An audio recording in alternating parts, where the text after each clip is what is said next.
सो इस वीडियो में हम लोग इनडेफिनिट इंटीग्रेशन के बारे में डिस्कशन करेंगे.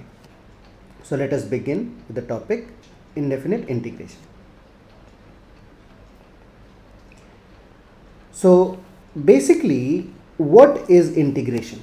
सो इंटीग्रेशन जो होता है ना, integration is the reverse process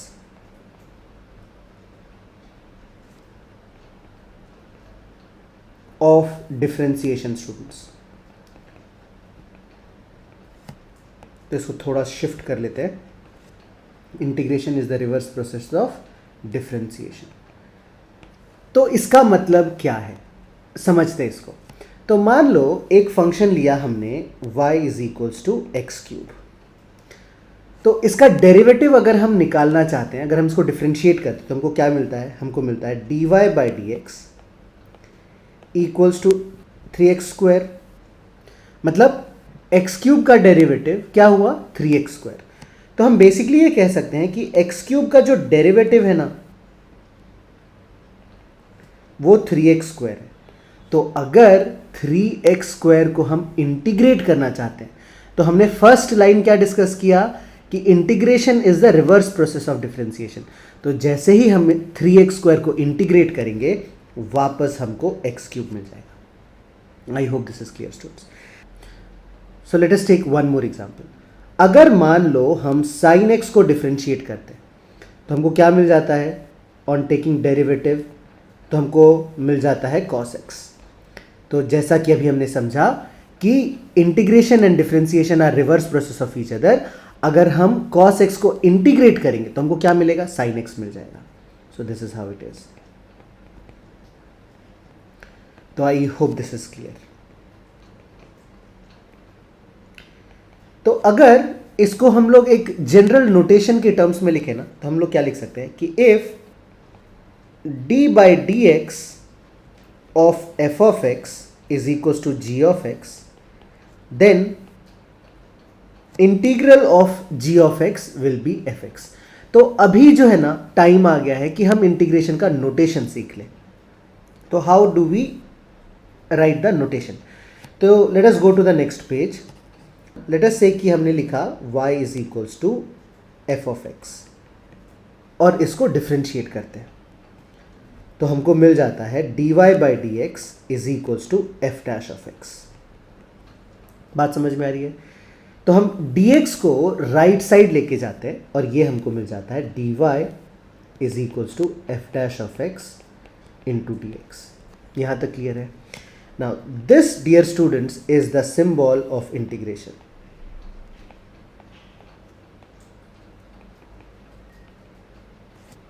हम इस इक्वेशन में इंटीग्रेशन अप्लाई करना चाहते हैं तो हम क्या लिखेंगे? Therefore integral of dy is equals to integral of f dash of x dx. तो अभी तक हमने जैसे समझा कि अगर हम किसी चीज को डिफरेंशिएट करते हैं तो जो हमको आउटपुट मिलता है उसको अगर वापस हम इंटीग्रेट करेंगे तो हमको वापस सेम एक्सप्रेशन मिल जाएगा. तो हमने डिफरेंशिएट करके इससे स्टार्ट किया था, हमने इसको डिफरेंशिएट करके हमने ऐसा लिखा.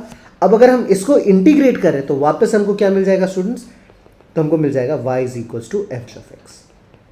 तो ये बेसिकली हमारा नोटेशन होता है इंटीग्रेशन का. आई होप यहां तक क्लियर है. So now let us understand one more thing, है ना? Let us understand one more thing. अगर मान लेते हैं कि हमारा फंक्शन जो है ना y is equal to x cube plus c रहता. इसके पहले जो हमने एग्जांपल लिया था ना, इसमें हमने फंक्शन क्या लिया था? y is equal to x cube लिया था. यहां पे हम फंक्शन क्या ले रहे हैं? y is equal to x cube plus c. तो अगर हम इसको डिफरेंशिएट करते हैं तो हमको क्या मिल जाएगा? dy by d x is equal to 3x square. और c का derivative, c is basically a constant, तो c का डेरिवेटिव 0 हो जाता है. तो अगर हम अब इसको इंटीग्रेट करना चाहते हैं तो हमने लिखा dy is equals to 3x square into d x. And on integrating हमको मिल जाएगा integral of dy is equals to integral of 3x square dx. तो अब बात यहां पे ऐसी है स्टूडेंट्स कि अगर हम इसको इंटीग्रेट करके लिखना चाहते हैं ना तो हमको मिलेगा y और हमको मिलेगा एक्स क्यूब. लेकिन अगर हम ध्यान से देखेंगे तो यहाँ पे एक c था जो कि वैनिश हो गया, जो कि चला गया। तो आज के बाद से this is a point that we note. तो आज के बाद से जब भी हम इस तरह से इंटीग्रेशन करेंगे ना, तो हम एक बात का ध्यान रखेंगे कि इस फंक्शन के साथ अगर कोई कांस्टेंट एडेड या सब्ट्रैक्टेड रहता है तो ऑन डूइंग द डेरिवेटिव वो चला जाता है यहाँ पे। तो उसको कंसिडर करने के लिए after every integration what do we do, हम लोग एक प्लस c लिख देंगे and c is called the constant of integration. I hope this is clear, students. So for example, integral of cos x dx क्या होगा? तो पहले already हमने कर रखा है स्टूडेंट्स कि sin x का डेरिवेटिव cos x होता है, तो cos x का इंटीग्रल क्या होगा? sin x होगा।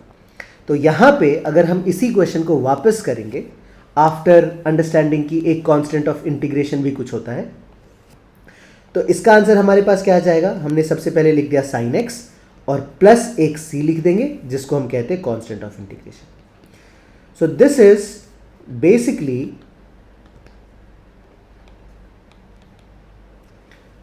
a brief introduction about indefinite integration. Now, so basically there are two types of integrals. There are two types of integration. एक जो हम इस चैप्टर में स्टडी करने वाले हैं जिसको हम कहते हैं indefinite integration, और दूसरा जो कि हमारा नेक्स्ट चैप्टर है जिसको हम कहते हैं डेफिनेट इंटीग्रेशन। नाउ इस वीडियो में हम क्या करेंगे, हम एक बेसिक अंडरस्टैंडिंग ले लेंगे कि इनडेफिनिट और डेफिनिट में फ़र्क क्या होता है। तो इनडेफिनिट का एक बेसिक बैकग्राउंड हमने सेटअप कर लिया है, अब हम डेफिनेट इंटीग्रेशन की बात करेंगे। सो डेफिनेट इंटीग्रेशन में क्या होता है ना, लेट अस से हमने लिखा कि integral of F x d x ये है, एंड जस्ट कंसिडर कि जब हमने एफ एक्स को इंटीग्रेट किया है ना तो हमको एक दूसरा फंक्शन मिल जाता है जी ऑफ एक्स। ठीक है, तो in case of definite integration हम दो नंबर लिखते हैं, एक यहाँ पे और एक यहाँ पे। सो लेट अस से ये हो गया ए और ये हो गया बी। तो ये जो नीचे वाला नंबर है ना इसको हम कहते हैं lower limit,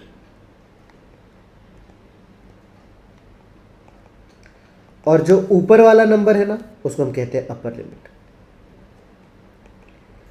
so basically integral is being carried out of this function f x when x varies from a to b, x a से b तक बदल रहा है और हम तब इसको इंटीग्रेट करें। तो जब इस तरह से दो नंबर्स लिखे होते हैं तो हम उसको कहते हैं डेफिनेट इंटीग्रेशन। तो डेफिनेट इंटीग्रेशन में क्या होगा जस्ट हम समझ लेते हैं। तो हम उसके बाद एक इस तरह का स्क्वायर ब्रैकेट ड्रॉ कर लेते हैं और नीचे जो हमारा लोअर लिमिट था हमने वो रख दिया और ऊपर जो हमारा अपर लिमिट है वो रख दिया।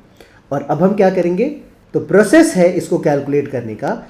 हम पहले अपर लिमिट सब्सटीट्यूट करते हैं, फिर बीच में माइनस साइन डालते हैं और फिर लोअर लिमिट सब्सटीट्यूट करते हैं। तो ये क्या आ जाएगा, ये आ जाएगा g of b minus g of a। तो इस प्रोसेस को हम कहते हैं definite integration, and in case of definite integration there is no constant of integration. In case of definite integration we do not add constant of integration. इसका reason क्या है students? तो लेट मी से हमने क्या किया इसको भी हम समझ लेते हैं। तो अगर मान लेते हैं कि हमने फंक्शन लिया था integral of f of x d x from a to b और हमको इंटीग्रेट करने पे आया जी ऑफ एक्स, तो जनरली जब भी हम इंटीग्रेट करते हैं तो हम क्या करते हैं, प्लस सी एक लिख देते हैं और फिर हमने क्या किया, बॉक्स बनाया, स्क्वायर ब्रैकेट बनाया, नीचे लिखा ए ऊपर लिखा बी। तो जब हम ऊपर वाला वैल्यू पुट करेंगे तो ये क्या आएगा, बिकॉज हमारा हम आंसर कैसे ढूंढते हैं डेफिनेट इंटीग्रेशन में? It is always upper limit minus lower limit. तो ये आ जाएगा g of b plus c, upper limit put कर दिया हमने, ब्रैकेट में डाल देते हैं, माइनस लोअर लिमिट पुट करने वाले, ये हो जाएगा g of a plus c. तो अगर हम इस ब्रैकेट को ओपन करेंगे तो ये आएगा g of b plus c minus g of a minus c. तो क्लियरली प्लस सी और माइनस सी कैंसिल हो जाएगा, तो ये g of b minus g of a हमारा आंसर आ जाएगा। तो I hope you understand now कि डेफिनेट इंटीग्रेशन में कांस्टेंट ऑफ इंटीग्रेशन क्यों नहीं आता है और इनडेफिनेट इंटीग्रेशन में कांस्टेंट ऑफ इंटीग्रेशन क्यों आता है। नाउ इस वीडियो में हमने बेसिकली ये डिस्कस किया कि इंटीग्रेशन होता क्या है, and to sum it up हम क्या कहेंगे, it is basically the reverse process of differentiation. तो डिफरेंशिएट करके जो हमको मिलता है, अगर हमने वापस उसको इंटीग्रेट किया तो हमको पहला वाला फंक्शन मिल जाएगा। नाउ इंटीग्रेशन को students is also called, integration is also called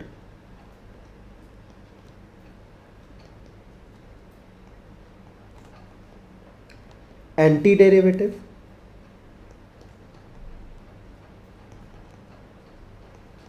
और प्रिमिटिव।